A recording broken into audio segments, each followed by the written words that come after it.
For 7 years, the old man had climbed the same hill at the same hour. Every evening, as the sun went down, he sat on the same wooden bench, the bench where a lifetime ago he had asked her to. He always took the left side and left the right side empty, the way he had for 7 years, because the right side had been hers and some seats you never let anyone else fill. Away from that hill, his days had gone gray and silent. He cooked for one. He spoke to no one. Little by little, his whole world had shrunk down to a single quiet room. And then, one ordinary evening, that changed. A little boy, no taller than the old man's waist, climbed the hill and sat down quietly on the far right end of the bench, without a single word. Together, in silence, they watched the sun go down. And when the last light faded, the boy simply hopped down and walked away into the dark, leaving the old man staring after him. But the next evening, the boy came back, and the evening after that, always at sunset, always that same far end of the bench, until, without ever meaning to, the old man began to wait for him. He never did learn who the boy belonged to. No parent ever came looking, and no name was ever called across the hill. The boy simply arrived with the sun and left with it.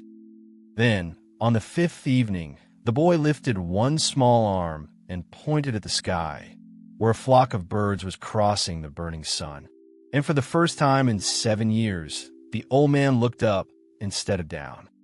Something he had long forgotten stirred in his chest. Not quite happiness, but the memory of where happiness used to live. He didn't understand it. He only knew that he would come back tomorrow. And the next evening, the boy came carrying 2 ice cream cones and held one out to him without a word, as if they had done this 1,000 times before. The old man's hand shook as he took it.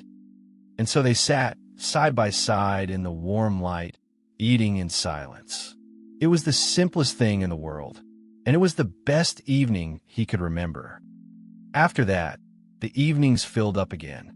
He taught the boy to whistle, failing 100 times, until they were both shaking with laughter, and the old man realized he had forgotten the sound of his own laugh. They folded sheets of paper into airplanes and sent them sailing off the top of the hill, watching them catch the wind and fly further than either of them had believed they could. Some evenings they did nothing at all but lie back on the grass and watch the clouds change shape. The boy saw dragons and ships in them, and slowly, the old man began to see them too. The boy laughed at everything, at his stiff knees, at a stubborn beetle, at nothing at all. And the old man discovered, to his amazement, that laughter is something you can catch. And it began to follow him home. For the first time in years, he opened the curtains and let the morning in, and the gray little room didn't seem quite so gray anymore. He even went back to the garden his wife had left behind, the one he had let die. He pulled the weeds, turned the soil, and planted something new, not yet knowing who he was planting it for. And as the nights grew warm, they stayed past dark to watch the stars come out. The boy gave them names that made no sense at all, and the old man quietly kept every single one. Yet the boy never spoke of where he came from, never of home or family or why he was always alone. So the old man learned not to ask. Some bridges you cross only in silence. One evening the rain caught them fast, and they huddled together under the one bare tree at the top of the hill, shoulder to shoulder, laughing at how soaked they both were. The very next day, the old man gave him a gift, a small wooden whistle carved by his own unsteady hands, and the boy clutched it to his chest as if it were made of gold. In return, the boy took out a little sketchbook he always carried and began to draw. He drew the bench and the hill, and then he drew the old man, but not as the old man saw himself. In the drawing, he was not hunched or gray. He was standing tall. He was laughing. He was happy. The boy had drawn the man he had quietly helped him become. And that golden evening was the best of them all. They flew the paper plane until the sun was gone, And for the first time in a lifetime, the old man felt young again. He had no way of knowing it was the last good evening. We never do. He walked home that night grateful and full, certain that tomorrow the boy would be there, exactly as always. But the next evening, the right end of the bench was empty. The old man waited, telling himself the boy was only late. Children are always late. He waited until the sun was gone, and the stars came out, and the cold crept into his knees. The boy never came, and for the first time in a whole summer, he walked home alone. Days passed, and the bench stayed empty.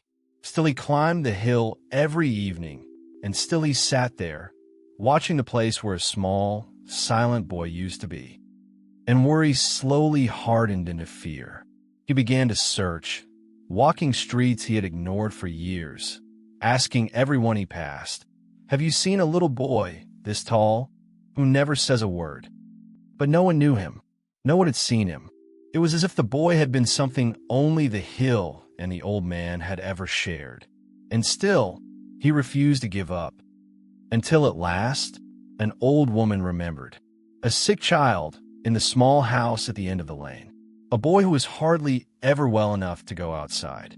And the old man's heart turned to stone. He knocked. The door opened, and a woman stood there, with eyes that had been crying for a very long time. He did not need to ask. He already knew, the way you know the worst things before they are ever spoken. Her son, she told him, had been born with a failing heart. Most of his short life had been spent in hospital beds and waiting rooms, and the doctors had been honest with her from the very start. And the hill, she said, had been his secret. Whenever he had the strength, he would slip away to the one place that made him feel free. The bench, the sunset, and lately, she said, a friend. He had passed away 3 nights before, quietly, in his sleep, with the little wooden whistle still held tight in his hand. And the old man stood in that doorway and felt the whole world go silent. Grief, he had always thought, was a country he had already lived in and left behind. But he was wrong. It had only been waiting all this time for him to love something again. And then, before he left, the woman pressed something into his hands. It was the boy's sketchbook, and on the cover, in a careful child scrawl, were 3 words for my hill friend. That night, he turned the pages. The whole summer was inside. The bench, the paper plane, the stars, the ice cream. And on every single page, the old man stood tall and laughing and alive. And on the very last page, the boy had drawn the 2 of them together on the bench beneath the sun. And underneath, in shaky letters, he had written, "The man was sad, and I was sick, but on the hill, we were not alone." So the next evening, the old man climbed the hill one last time. He sat down on the left side of the bench, and gently, on the empty right side where a small boy used to sit, he laid the open drawing. And there, alone on the hill with the sun going down, he finally cried and smiled at the very same time. Because the boy had been right. On that hill, neither of them had ever truly been alone. He still climbs the hill every evening. But now, he carries 2 ice cream cones, one for himself and one for whoever needs the bench. Because no one, the old man had learned, should ever have to watch the sunset alone.